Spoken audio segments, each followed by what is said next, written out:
Welcome to NewsRage. I'm Jack Ganglian, your host. This is the show where we drain the swamp, abolish the deep state, and topple the Byzantine bureaucracy known as the U.S. government. We also ask you for money. A lot. Speaking of which, our Bull Seaman 1000 energy drink is available now at the low discounted price of $11.98 a bottle. NewsRage's Bull Seaman is the only Bull Seaman that's formulated from 100% pure Bull Seaman. There's no additives or preservatives in this stuff, folks. Only the protein-filled splooge itself, straight from those big, beautiful bull's testes to you. On top of that, Bull Seaman 1000 is now available in chocolate as well as the original great-tasting vanilla. I would stock up on this stuff if I were you, my friends. It's going to go fast. Me, I have a whole fridge full. Take some every morning with my waffles, and I'll tell you, I feel like I could run down a lion and fuck it from behind. That's how energized I am on this Bull Seaman. So get yours today for the extremely low price of $12.95 a bottle at the NewsRage store.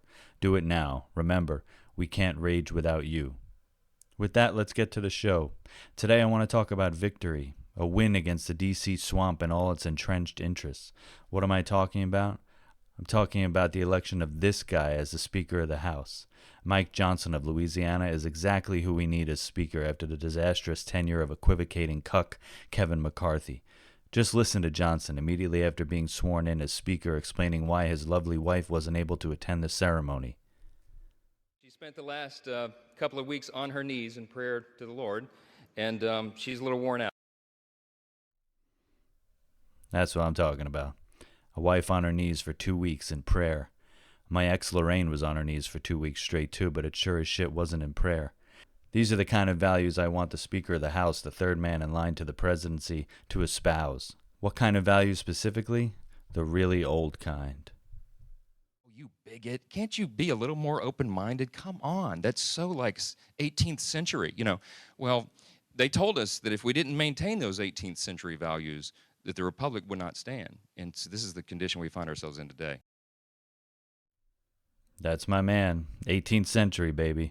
What a time it was. A time when we built a country. Well, we didn't. The slaves did, but we supervised. A time when we knew right from wrong and did wrong anyway. People then were tough. There were no lockdowns. You got dysentery and you died as a free American. Now, Speaker Johnson's first challenge was dealing with how to appropriate aid to Israel. The powers that be wanted one bill that encompassed aid to both Israel and Ukraine, or as I call it, no Ukraine, it's not my problem.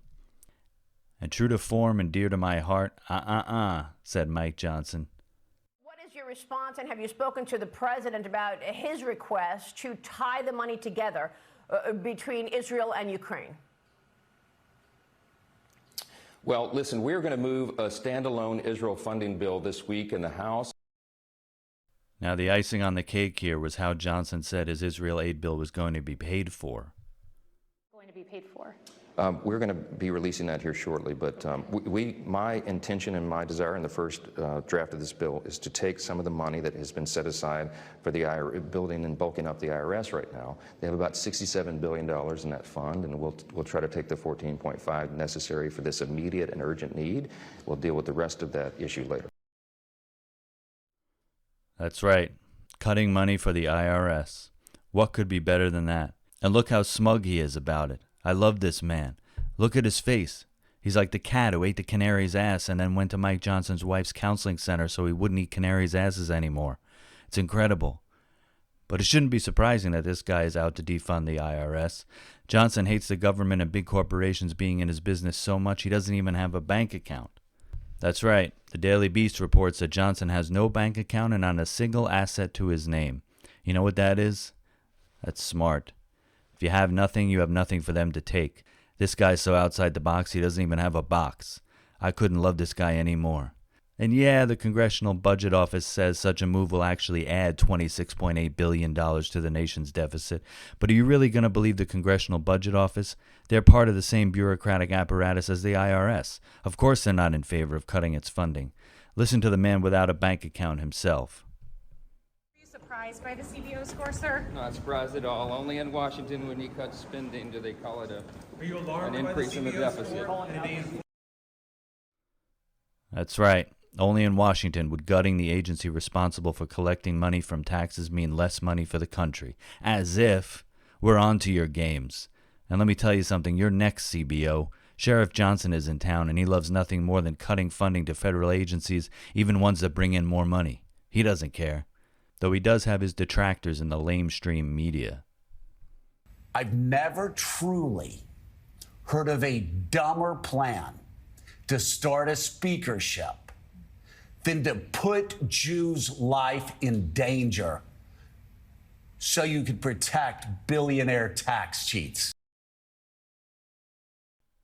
That's right. Congratulations, rhinos. You're in league with Joe Scarborough, who actually claims to be a Republican. Well, if he is, he's the rhino-iest of all the rhinos. And I'm not saying he killed his aide all those years ago, but I am saying she died after supposedly hitting her head on a desk and that he killed his aide all those years ago. So what would happen? Who would prevail in the battle over the size and scope of the Israel aid bill?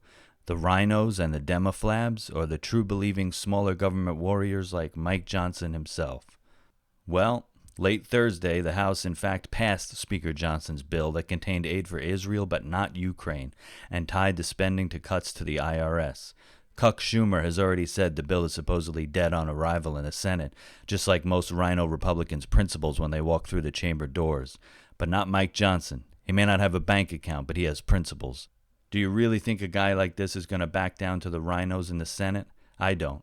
After all, my man Mike Johnson is the greatest thing to happen to Congress since the last time it shut itself down. And with him at the helm of the House, we can sincerely hope we'll see such progress again very soon. That's our show for today. Please follow NewsRage and subscribe and like us and all that, and help us fight the man, by which I mean, of course, George Soros. See you next time, Ragers.